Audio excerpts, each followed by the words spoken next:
สบายดีบรรดาท่านจะมาสืบต่อเผยแพร่บทอธิบายประมวลกฎหมายแพ่งซึ่งจะมาลงลึกในมาตรา107นิติบุคคลที่สร้างตั้งขึ้นด้วยการรวมทรัพย์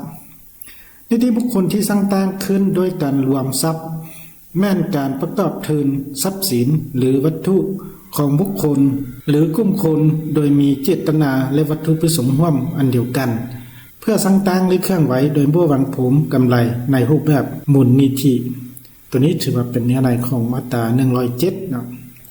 แล้วต่อมาจุดประสงค์ของมาตรานี้ก็เพื่อกำหนดให้รู้ความหมายของนิติบุคคลที่สร้างตั้งขึ้นโดยการรวมทรัพย์เป็นนิติบุคคลบ่หวังผลกำไรตัวนี้ถือว่าเป็นจุดประสงค์